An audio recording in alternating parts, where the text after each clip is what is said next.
how can you go somewhere if you don't know where you're trying to go and what you're trying to achieve? I always like to say that the secret to success is doing a lot of little things consistently over a long period of time. Like, people see the headline, the 50, Yeah. but they don't realize there was a decade that went into that.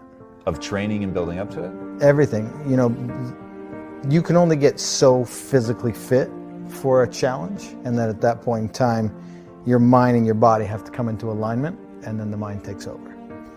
And, you know, one of the biggest questions I get is, how do I come or become mentally tough? And, you know, a lot of people say, oh, you're either born with it, or is it something that you can develop? And I'm in the camp of it's a development process. Anybody can do it. And I mean, it started for me in 7th grade. I grew up as a wrestler in Canada. And I lost my very first match. In fact, I lost almost every match after that. Wow. the entire season. Why'd you keep going? Yeah, I just, you know, I'm the type of person that I don't love to be defined by those moments. It was like the 5K that I huff, or the 4-mile fun run. I don't like the word fun and run together. But either. Yeah. How many people do you see running around smiling? Yeah. But for me, I don't enjoy those moments to define me, and I wanna overcome that. And so I would wake up and study the sport and show up, and you know, that you always hear, show up early and stay late. And I really did that, and by the time I hit my senior year, I went undefeated. Wow. And it's not because I had any talent, it's because I was willing to show up. And so for me, that's where it starts. Everybody always says I have bad knees.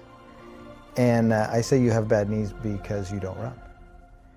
And because that guy right there in that stadium that couldn't get up and walk after his marathon shouldn't have gone on and did what I did. Which means also that I'm not talented or gifted. It was a process that I went through and figured it out. I was obsessed with that not being my defining moment, right? A marathon was the pinnacle of running at the time, and I only gave myself 5 months to get ready for it. And I coach full time now with athletes, and one of the biggest things I try to get people to do is back down off the inspiration and let's build a foundation. Because having a giant goal is phenomenal, and you should. But as long as the time frame associated with it has the proper balance. Because when I did the first world record, had I had the idea to do 50 consecutive, it still would have been a great goal, but not in that year. I had to go through the process and take my knocks and learn and evolve and grow to get to that point where I could even, you know, toe the line for 50. How much of the learning and growing was your body growing and getting stronger and more capable, and how much was knowing how to deal with what you were going to go through mentally? Yeah, both play a very pivotal role, because the amount of volume that I was doing, it's the smaller stabilizers, ligaments, tendons that don't develop as fast as muscles do. And that's why a lot of people get hurt, because they go too quick with the development of these things. And the muscles will always grow faster than the smaller stabilizers things, and people aren't paying attention to those details.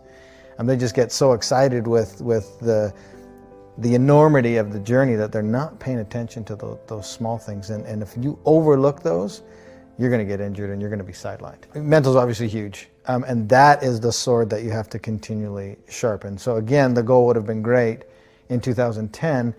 I wasn't nearly mentally tough enough. I had to go through that process to where I could wake up and do it. It's like a muscle. It's like a cardiovascular system. It's something that you can develop, but it takes time. Confidence builds confidence, and success builds success.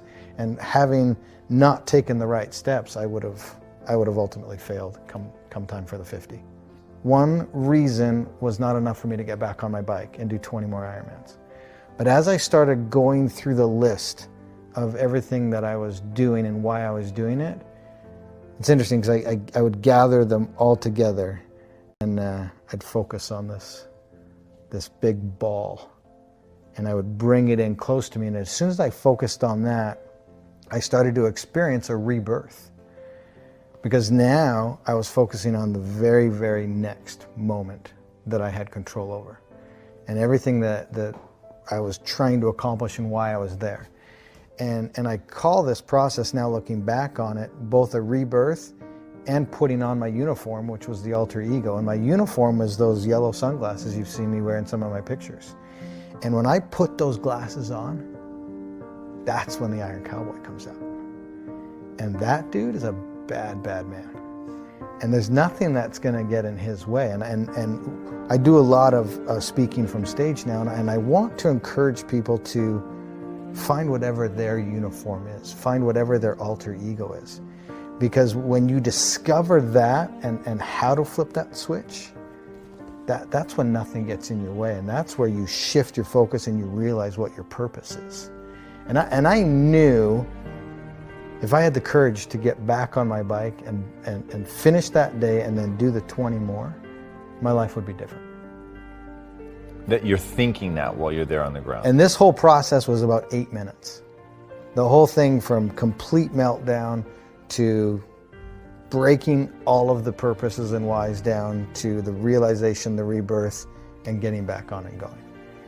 And it can happen that quick. We're moments away every day from a decision that's going to completely change our life.